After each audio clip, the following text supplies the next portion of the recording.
So hello tenth standard, welcome to the Crystal Concept. आज इस session के अंदर हम डिस्कस करने वाले हैं one shot IMP for chemical reactions and equilibrium. So let's start with this one shot IMP. तो सारी चीजें कवर होने वाली है। आपका semester exam, first semester exam या आपके बोर्ड्स एग्जाम्स तक ये आईएमपी आपकी बहुत ज्यादा हेल्प करने वाली है।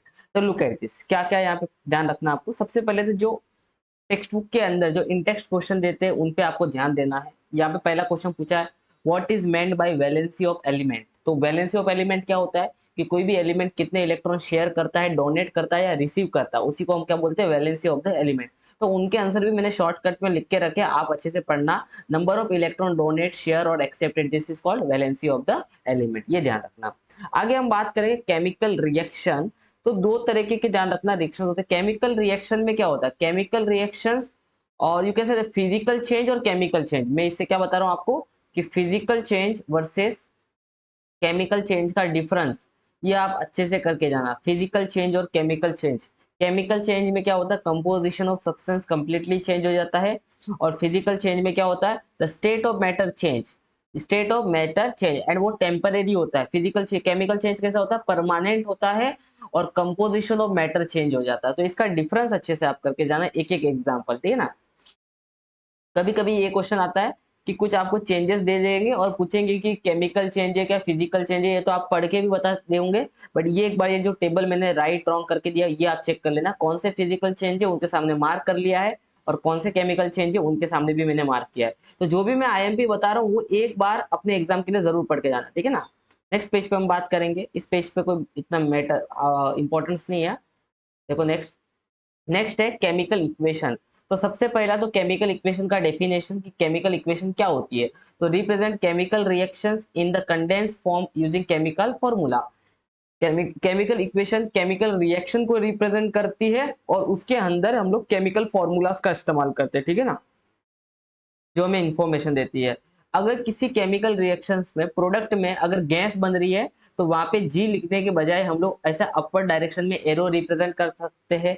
वहां पे प्रेसिपिटेट, अगर कोई प्रेसिपिटेट फॉर्म हो रहा है तो वहां पे सॉलिड लिखने के बजाय हम लोग ऐसा डाउनवर्ड एरो शो कर सकते हैं फॉर प्रेसिपिटेशन। तो ये एक मैच द फॉलोइंग वगैरह में अगर कहीं आ गया तो उसका आपको ध्यान रखना है। आगे हम बात करेंगे कि reaction of vegetable oils take place at the temperature of 60 degree with hydrogen gas in the presence of nickel catalyst. तो ये वाला रिएक्शन कभी कभी पूछते हैं, मतलब किस तरीके से पूछेंगे, देखो यहाँ पे लुक एट दिस। जब भी वेजिटेबल ऑयल हाइड्रोजन गैस के साथ 60 डिग्री पे इन the presence of nickel catalyst reaction होता है तो वनस्पति घी बनता है। तो ये रिएक्शन कैसे पूछेंगे, मे बी ये रिएक्शन दे देंगे और बीच में ऐसा डब्बा दे देंगे, बॉक्स दे देंगे, और आपको उस बॉक्स को फिल करना हो सकता है। मे बी ये इधर बॉक्स दे देंगे तो इस बॉक्स को फिल करना है, मे बी इधर बॉक्स दे देंगे, कौन सा कैटालिस्ट इस्तेमाल होता है, निकेल कैटालिस्ट, तो यहाँ पे बॉक्स आपको दे सकते हैं। इस बात का आपको ध्यान रखना है, ऐसे क्वेश्चन भी पूछे जाते हैं। फिर कैसे क्वेश्चन पूछे जाएंगे, देखो यहाँ पे इस टाइप का क्वेश्चन, देखो अच्छे से समझना, ऐसे क्वेश्चन पूछे गए। हाँ, मैंने बहुत सारे बोर्ड्स के क्वेश्चन पेपर देखे हैं और उसके बाद ये वन शॉट आईएमपी बनाया है। तो आपको एक रिएक्शन दे देंगे इस टाइप का, बराबर। अब पूछेंगे कि identify and the right the types of reaction, reaction को आइडेंटिफाई करो और रिएक्शन कौन से टाइप की है बताओ। कॉम्बिनेशन रिएक्शन है कि डबल डिस्प्लेसमेंट रिएक्शन है, तो किस तरीके की रिएक्शन है आपको वो बताने के लिए पूछ सकते हैं यहाँ पे। फिर पूछेंगे कि अगर वो डबल डिस्प्लेसमेंट की है तो डबल डिस्प्लेसमेंट का डेफिनेशन बताओ, अगर वो कॉम्बिनेशन रिएक्शन है तो कॉम्बिनेशन का डेफिनेशन बताओ।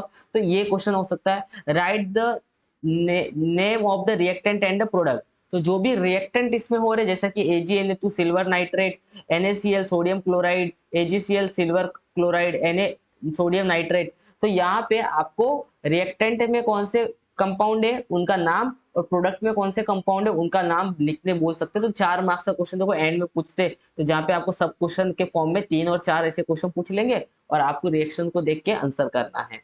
तो इस टाइप के क्वेश्चंस भी के लिए भी आपको रेडी रहना है, ओके। नेक्स्ट हम बात करेंगे बैलेंसिंग का केमिकल रिएक्शन। ध्यान रखना, केमिकल रिएक्शन की बैलेंसिंग की तो जितनी हो सके उतनी आप प्रैक्टिस करके जाना है। एक क्वेश्चन तो पक्का आना है, मतलब आना है, ठीक है। तो केमिकल रिएक्शन की बैलेंसिंग तो मैं सारी कुछ सबको आईएमपी बोल दूंगा, यहाँ पे आप देख सकते हो। एक्सरसाइज की आईएमपी जब मैं डिस्कस करूंगा तो उसमें आपको पता चल जाएगा। फिर है टाइप्स ऑफ केमिकल रिएक्शन में कॉम्बिनेशन रिएक्शन का डेफिनेशन, कि what is combination reaction, combination reaction होता है क्या है। तो आपको पता कॉम्बिनेशन रिएक्शन क्या होता है, व्हेन टू और मोर रिएक्टेंट कंबाइन, एक दो या दो से ज्यादा रिएक्टेंट कंबाइन होते हैं और सिंगल प्रोडक्ट जब बनता है तो उसको हम कॉम्बिनेशन रिएक्शन बोलते हैं। जैसा यहाँ पे देखो, यहाँ पे एक रिएक्टेंट तो अमोनिया हो गया, दूसरा रिएक्टेंट हाइड्रोजन क्लोराइड हो गया, ये जब मिलेंगे तो अमोनियम क्लोराइड बनेगा, बराबर। लेकिन एग्जाम में इस पे किस तरीके से क्वेश्चन आ सकते हैं कि ये रिएक्शन आपको दे देंगे और आपको कुछ क्वेश्चन पूछेंगे। जैसा क्या पूछेंगे, name of the salt and acid in this reaction, इस रिएक्शन के अंदर सॉल्ट का नाम क्या है, एसिड का नाम क्या है। तो आपको पता है यहाँ पे ये सॉल्ट है, कौन है, अमोनियम क्लोराइड, यहाँ पे सॉल्ट है, ये हो गया हमारा सॉल्ट। एसिड कौन सा है, हाइड्रोक्लोरिक एसिड, यहाँ पे हमारे लिए एसिड है। इस तरीके से बेस इन दिस रिएक्शन, इस रिएक्शन में बेस कौन सा है, तो अमोनिया बेस है। अब पूछेंगे कि अमोनिया स्ट्रॉन्ग बेस है कि वीक बेस है, तो अमोनिया वीक बेस है। इस टाइप के क्वेश्चंस आते हैं तो आपको पूरा तैयारी करके जाना है। Write the reaction showing dissociations of the base in the water, इस रिएक्शन में जो बेस है उसका पानी में डिसोसिएशन किस प्रकार से होगा। तो जब भी आप अमोनिया को वाटर के अंदर डिसॉल्व करोगे, तो डिसोशिएट करने की कोशिश करोगे, तो ये कुछ इस तरीके से डिसोशिएट होता है। ये देखना NH4 प्लस OH माइनस, तो इस तरीके से अमोनिया डिसोसिएशन शो करता है। तो ऐसे क्वेश्चन भी पूछे जाते हैं। फिर क्या पूछेंगे कि आपको ये वाला रिएक्शन दे दिया जाएगा और पूछेंगे कि बताओ ये कौन से टाइप का रिएक्शन है। तो आपको दिख रहा है दो अलग अलग रिएक्टेंट से एक सिंगल प्रोडक्ट बन रहा है, मतलब ये कॉम्बिनेशन रिएक्शन है। फिर पूछेंगे कि अगर ये कॉम्बिनेशन रिएक्शन है तो डिफाइन करो व्हाट इज कॉम्बिनेशन रिएक्शन। पूछेंगे एक और एग्जांपल बताओ कॉम्बिनेशन रिएक्शन का, एक और एग्जांपल क्या है, तो अमोनिया विद NH4Cl, ध्यान रखना, ठीक है ना। डिकम्पोजिशन रिएक्शन में ये वाली रिएक्शन को भी याद करके जाना आप अच्छे से। यहाँ पे क्या हो रहा है, शुगर को डिकम्पोज किया जा रहा है, शुगर को हीट देके कार्बन में और वाटर के मॉलिक्यूल में डिसोशिएट किया जा रहा है। तो this is what a decomposition reaction, जिसमें एक सिंगल रिएक्टेंट दो या दो से ज्यादा प्रोडक्ट में क्या होता है, बट जाता है। ठीक है, तो ये रिएक्शन आप जरूर ध्यान रखना, ठीक है। कॉम्बिनेशन रिएक्शन का डेफिनेशन, यहाँ पे डिकम्पोजिशन रिएक्शन का डेफिनेशन आपको ध्यान रखना है। डिकम्पोजिशन रिएक्शन में जितनी भी आपको रिएक्शन दे रही है, जैसा कैल्शियम कार्बोनेट, यहाँ पे देखो कैल्शियम कार्बोनेट आपको दे रखा है, undergo decomposition reaction and carbon dioxide gas release होती है, और कार्बन डाइऑक्साइड गैस रिलीज से जो भी लाइम वाटर हम इस्तेमाल करते हैं वो मिल्की कलर में कन्वर्ट होता है, lime water is converted into milky, ठीक है। तो ये ध्यान रखना आप लोग। यहाँ पे देखो, यहाँ पे क्या पूछेंगे कि ये CaCO3 क्या है, तो ये लाइम स्टोन है, बराबर कि नहीं। इस तरीके से क्वेश्चन पूछ सकते हैं आपको। CaO एंड CO2 में कन्वर्ट हो जाता है। फिर यहाँ पे H2O2 कैसे डिकम्पोज होता है, H2O2 डिकम्पोज होता है H2 और O2 के अंदर, तो ये भी आप ध्यान रखना। तो डिकम्पोजिशन रिएक्शंस के एग्जांपल्स वगैरह ध्यान रखना। वाटर का इलेक्ट्रिकल एनर्जी, जब भी वाटर को इलेक्ट्रोलाइज करना, इलेक्ट्रोलाइज करने का मतलब होता है कि वाटर को डिकम्पोज करना with the help of electrical energy. तो यहाँ पे वाटर को H2O को डिकम्पोज करके हाइड्रोजन गैस और ऑक्सीजन गैस बाहर निकल रही है, तो ये एक डिकम्पोजिशन का एग्जाम्पल है। Organic waste is decompose by the microorganism, manure और बायोगैस बनता है। जब भी ऑर्गेनिक वेस्ट माइक्रो ऑर्गेनिज्म के हेल्प से डिकम्पोज होता है तो मैन्योर और बायोगैस का प्रोडक्शन होता है। ये एक थोड़ा सा रीड कर लेना, नॉट नॉट ज्यादा कुछ इंपॉर्टेंट नहीं है इसमें, ठीक है ना। डिस्प्लेसमेंट रिएक्शन की हम बात करेंगे तो डिस्प्लेसमेंट रिएक्शन की डेफिनेशन और डिस्प्लेसमेंट रिएक्शन के इक्वेशंस आप देख लेना, केमिकल रिएक्शंस आप देख लेना। डबल डिस्प्लेसमेंट रिएक्शंस की अगर बात करेंगे तो डबल डिस्प्लेसमेंट डेफिनेशंस और उसके एग्जांपल्स आप देख लेना। एग्जांपल्स के तौर पे K2CrO4 और BaSO4 एक दूसरे के साथ रिएक्ट करेंगे। तो देखो ये वाला क्वेश्चन एज इट इज वो लोग डायरेक्ट पूछ सकते हैं, तो इनके आंसर आप पता कर लो, ओके। फिर यहाँ पे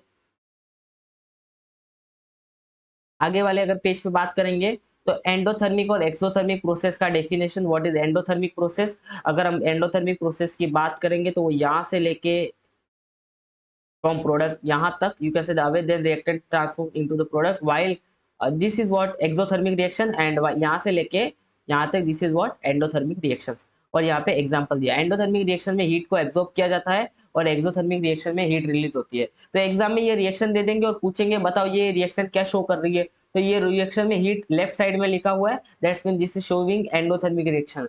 राइट साइड में लिखा दिस शोइंग एक्सोथर्मिक रिएक्शन। तो इस टाइप के क्वेश्चंस भी पूछे जाते हैं। फिर बोलेंगे कि अगर ये एंडोथर्मिक है तो एंडोथर्मिक का डिफाइन करो, एक्सोथर्मिक को डिफाइन करो, what is exothermic, what is endothermic, okay, इसको ध्यान रखना।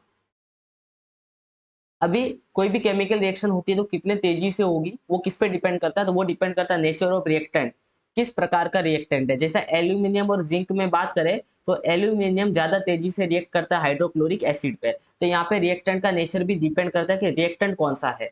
फिर डिपेंड करता है साइज ऑफ पार्टिकल, अगर पार्टिकल का साइज जितना छोटा होगा उतना तेजी से क्या होगा, केमिकल रिएक्शन होगा, ये आता है। फिर डिपेंड करता है concentration of the reactant, concentrated acid react faster, अगर एसिड ज्यादा कॉन्सेंट्रेटेड है तो वो ज्यादा तेजी से रिएक्ट करेगा। तो इस तरीके से डायरेक्ट क्वेश्चन पूछ सकते हैं 3 मार्क्स का कि explain the factor affecting the rate of chemical reactions. तो आप लोग ये फैक्टर्स के नाम लिख के एक एक लाइन तो कम से लिख के आना। टेम्परेचर ऑफ द रिएक्शन, अगर rate of the reaction is increases on increasing the temperature, अगर आप टेम्परेचर बढ़ाओगे तो rate of chemical reaction increase होगा। कैटालिस्ट की बात करेंगे तो केमिकल रिएक्शन का रेट कैटालिस्ट पे भी डिपेंड करता है। जैसा KClO3 का डिकम्पोज कर रहे हैं हम लोग हीट के मदद से, तो ये डिकम्पोजिशन थोड़ा स्लो हो रहा है, बट इसी के जगह पे हम लोग MnO2 मतलब मैग्नीज डाइऑक्साइड का अगर इस्तेमाल करेंगे, MnO2 का अगर यहाँ पे इस्तेमाल करेंगे तो ये रेट ऑफ रिएक्शन फास्ट हो जाएगा। मतलब यहाँ पे MnO2 ने एज अ कैटलिस्ट काम किया जिसने केमिकल रिएक्शन की स्पीड को बढ़ा दिया। The substance whose presence the rate of chemical reaction changes without causing any chemical change to it is called catalyst. मतलब क्या कि ऐसा सब्सटेंस जिसके प्रेजेंस में केमिकल रिएक्शन का रेट चेंज हो जाता है बट उस सब्सटेंस को खुद के ऊपर कोई प्रॉब्लम नहीं होती, वो एज इट इज वैसे का वैसे ही रहता है। This is what catalyst. Okay, यहाँ पे कैटालिस्ट को ध्यान रखना है, MnO2 कैटालिस्ट की तरह काम कर रहा है, ध्यान रखना। फिर यहाँ पे जो मार्किंग की है उसको पढ़ लेना, ये वाला एक बार टेबल पढ़ ही लेना पूरा। व्हाट इज ऑक्सीडेशन, ऑक्सीडेशन का डेफिनेशन आप जरूर पढ़ लेना, बहुत इंपॉर्टेंट है। ऑक्सीडेशन मतलब क्या कि ऑक्सीजन लेना या हाइड्रोजन देना, ठीक है ना, दोनों में ऑक्सीडेशन का डेफिनेशन हो जाएगा। ठीक है, यहाँ पे है कि जब कोई भी केमिकल रिएक्शन में ऑक्सीडेशन और रिएक्शन होता है तो ऑक्सीडेशन हो रहा है किसी का, मतलब कोई ना कोई वहां पे ऑक्सीडेशन करवा रहा है, तो potassium dichromate makes the oxygen available, तो मतलब जो ऑक्सीजन अवेलेबल करके देते हैं उनको हम ऑक्सीडेंट बोलते हैं या ऑक्सीडाइजिंग एजेंट बोलते हैं। जो ऑक्सीडेशन अवेलेबल करके देते हैं, देखो सामने वाले को क्या होता है, देखो मान लो कि ए है, इसको क्या चाहिए, इसको ऑक्सीजन चाहिए, तो हम बोलेंगे ए का हो गया ऑक्सीडेशन। बट जिसने इसको ऑक्सीजन दिया होगा, मान लो इसको ऑक्सीजन दिया, ये बी के पास पहले से ऑक्सीजन था, इस बी ने ऑक्सीजन दे दिया, मतलब इसको हम बोलेंगे ऑक्सीडेंट। ऑक्सीडेंट मतलब क्या कि जो ऑक्सीजन अवेलेबल करवा के देता है उसको हम बोलते हैं ऑक्सीडेंट। ठीक है, ये ध्यान रखना, इसको बोलेंगे ऑक्सीडाइजिंग एजेंट भी बोलते हैं। ठीक है, यहाँ पे कुछ ऑक्सीडाइजिंग एजेंट के नाम लिखे, वो भी आप अच्छे से पढ़ लेना। This is the commonly use chemical oxidant. फिर hydrogen peroxide is also called mild oxidant है। फिर ओजोन एक कैसा ऑक्सीडेंट है, ये भी एक तरीके का केमिकल ऑक्सीडेंट है। तो यहाँ पे ऑक्सीडेंट्स के आपको एग्जांपल्स दे रखे, इसका ध्यान।